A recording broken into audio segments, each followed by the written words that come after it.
Hello guys, welcome to Manasu and Thanuvu channel. మన story ప్రేమ అంటే ఎపిసోడ్ నెంబర్ 5లోనికి ఎంటర్ అయిపోదామా? ఎపిసోడ్ నెంబర్ 5లోకి ఎంటర్ అయ్యే ముందు ప్లీజ్ దయచేసి షేర్ చేయండి, లైక్ చేయండి, సబ్స్క్రైబ్ చేసుకోండి అండ్ కమెంట్ కూడా చేయండి. ఎపిసోడ్ నెంబర్ 5లోనికి ఎంటర్ అయిపోబోతున్నాం. అలా ఆమె మంచం మీద పడుకున్నాక బాల్కనీలో ఏదో కాల్ మాట్లాడి గదిలోకి వస్తూ ఆమె ఒక సైడ్కి ఒరిగి పడుకోవడం చూశాడు ధీర. నెమ్మదిగా వచ్చి టీపై మీద ఉన్న పాల గ్లాస్ తీసుకొని పాలు ఫినిష్ చేశాడు. కానీ ఇద్దరూ ఒక్క మాట కూడా మాట్లాడుకోలేదు. సైలెంట్గా బెడ్ మీదకి ఎడ్జ్ సైడ్ వెళ్ళి పడుకున్నాడు. ఇద్దరు బాగా అలసిపోయారేమో తెలియకుండానే నిద్రలోకి జారుకున్నారు. నెక్స్ట్ డే తను లేచేసరికి ఆఫీస్కి వెళ్ళిపోయాడు. ఆమె ఈరోజు త్వరగా లేచి టిఫిన్, లంచ్ అన్నీ కూడా చేస్తూ ఉంది. అలా ఆ రోజు ఈవినింగ్ అందరికీ రోటీ ఇంకా బేబీకార్న్ కర్రీ, అలాగే ఆ ఇంట్లో ఉన్న ధీర వాళ్ళ నానమ్మ పంకజం గారి కోసం ములక్కాయ కోడిగుడ్ల కూర చేసి వేడిగా అన్నం పెట్టి మధుతోటి పంకజం గారి రూమ్లోకి పంపించింది. ఆవిడకి మధు ఆ ఫుడ్ తీసుకెళ్ళగానే అబ్బా వాసనకే ఆకలేస్తుంది, ఎవరు చేశారు, మీ అమ్మేనా అని అడిగారు. అవును అంటూ మధు చెప్పింది. పంకజం గారు రోజు రోటీ అవి ఇంట్రెస్ట్ గా తినకపోవడం అబ్జర్వ్ చేసి ఆవిడ కోసం ఈరోజు ఇలా చేసింది. ఆహా, అస్సలు ఆ చపాతి ఎలా తింటారు మీరు, చూడు ఎంత టేస్టీగా వండిందో మీ అమ్మ, అందుకే మీ అమ్మ అంటే నాకు చాలా ఇష్టం, నా కోడలు బంగారం అన్నారు తినటం పూర్తి చేసి. అప్పుడు ఆ మాటకు మధు గట్టిగా నవ్వి, నానమ్మ ఇప్పుడు నీకు ఒక నిజం చెప్పనా, ఇది చేసింది అమ్మ కాదు వదిన, తనే తయారు చేసి నీకు వేడివేడిగా ఇవ్వమని నీ హెల్త్ కి మంచిది అని పంపించింది అంది మధు. వెంటనే ఆవిడ నాలుక కరుచుకొని, అయ్యో ముందు తెలుసుంటే ముద్ద కూడా నోట్లో పెట్టుకునేదాన్ని కాదు అని చెప్పి ఆవిడ ప్లేట్ ఇచ్చేసి టాబ్లెట్ వేసుకొని పడుకునిపోయారు. టైం ఎంతో కూడా అవ్వలేదు, మళ్ళీ అందరూ భోజనం దగ్గరికి వచ్చిన టైంకి ధీర ఇంటికి రావడం చూసి అందరూ షాక్ అయిపోయారు. వెంటనే పద్మజ గారు, మీరు చెప్పింది నిజమేనండోయ్, మీరు వేసిన మందు బాగా పనిచేస్తుంది, ఇంటి భోజనం బాగా రుచించినట్లుంది అన్నారు. ఇంకా ముందు ముందు చాలా చూడాల్సిన వస్తుంది చూడు అన్నారు. సరే అని అందరూ డైనింగ్ టేబుల్ దగ్గర కూర్చొని తినటం స్టార్ట్ చేశారు. తను ధీరకు కూడా రోటీ, పన్నీర్ కర్రీ అన్నీ వడ్డిస్తుంది. అందరూ భోంచేస్తున్నారు. అప్పుడు ధీర నెమ్మదిగా, నాన్న నేను ఇంకో 3 రోజుల్లో యుఎస్ వెళ్ళిపోతున్నాను, అక్కడికి వెళ్ళి మన బిజినెస్ లో ఉన్న కొన్ని ఇంపార్టెంట్ ప్రాజెక్ట్ ఫైల్స్ అవన్నీ చెక్ చేసి వస్తాను అన్నాడు ధీర. పద్మజ గారికి కంగారు వచ్చేసింది. అదేంటి నాన్న, కొత్తగా పెళ్ళై 1 వీక్ కూడా అవ్వలేదు, అప్పుడే యుఎస్ వెళ్తాను అంటున్నావు, పోనీ కోడల్ని కూడా నీతో పాటు తీసుకెళ్ళు అన్నారు. ఇంకా నయం, రామేశ్వరం వెళ్ళినా శనేశ్వరం తప్పలేదు అని నేను వెళ్ళేది బిజినెస్ ట్రిప్ మీద, అప్పుడు నాకు అస్సలు ఖాళీగా ఉండదు, నాకు ఇలాంటి హెడ్ఏక్స్ తగిలించొద్దు అన్నాడు.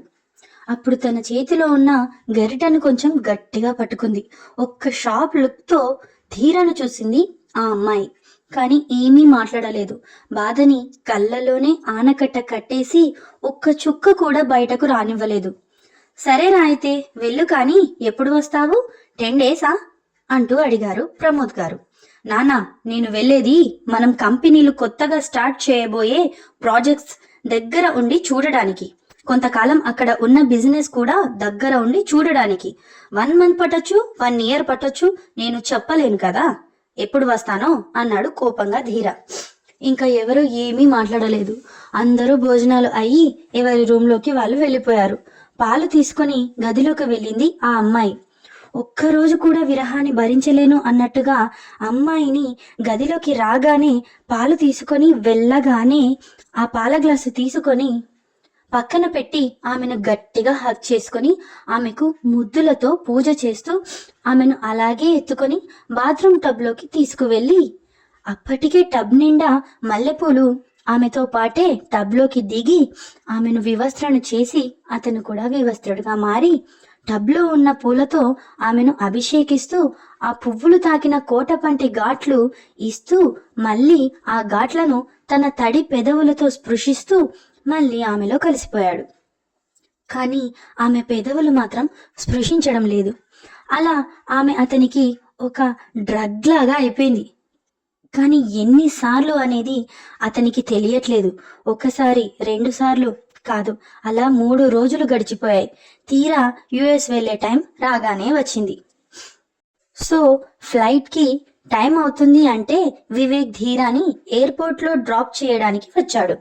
అమ్మా, నీ చేతితో ఓ కాఫీ అన్నాడు ధీర వివేక్ కూర్చున్నప్పుడు. సరే అంటూ వెళ్ళి ఇద్దరికి కాఫీ పెట్టుకొని తెచ్చింది ఆ అమ్మాయి. ఆ కాఫీ అందుకొని ఇద్దరు తాగి, థ్యాంక్స్ చెల్లెమ్మా, పర్ఫెక్ట్ గా ఉంది కాఫీ అన్నాడు.